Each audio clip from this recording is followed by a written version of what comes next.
from Abuja. Sophia, thanks for joining us. 2 attacks in 24 hours.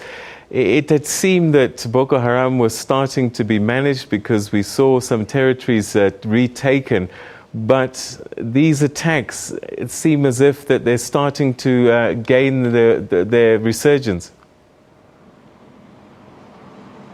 Well, indeed, the attacks that you are referring to, the first attack that happened in Yola earlier this week on Tuesday killed 32 people, and the second attack to follow almost 24 hours later was in Kano. These are both areas in the northeastern part of Nigeria that has actually experienced the height of the Boko Haram attacks. And it's interesting to also note that at this time, the Nigerian government has really, concentrated its efforts in this area because ideally Boko Haram was born in Borno, a neighboring state to Kano and Adamawa, that is the capital where Yola is. Now, it's interesting to note that President Muhammad Buhari has reiterated that he will crush this insurgency, but disturbing enough is this report that has come out by the Economics and Institute on the gravity of Boko Haram being the deadliest, terror organization in the world.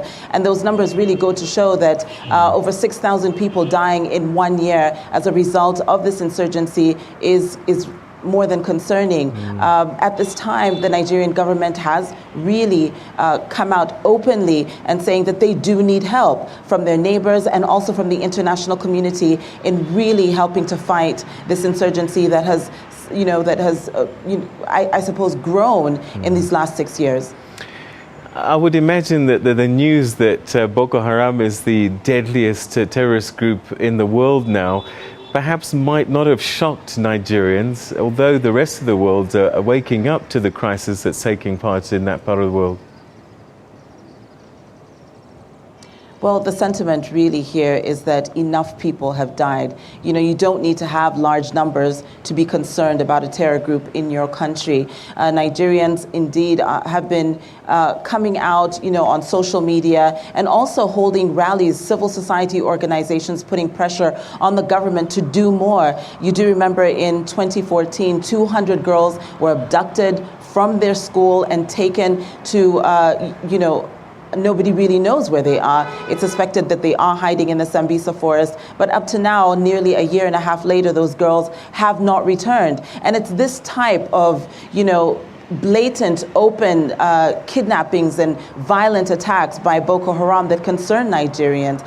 And, there's also the introduction of this lone wolf theory where you don't need a huge organization to have a large impact. The attacks in Yola and also in Kano prove that, where you have 1 or 2, members of the sect who are committed and go into an area, soft targets where large people have gathered and, detonate suicide bombs or cause or inflict some kind of destruction. So this is indeed a major concern, but not necessarily a Nigerian issue. I continue to say Nigerians have been open enough to say that they do need help. And, Chad, Niger, Cameroon, and Benin have made a concerted effort in coming together and increasing troop numbers and fighting Boko Haram right at the center of where they are purported to be.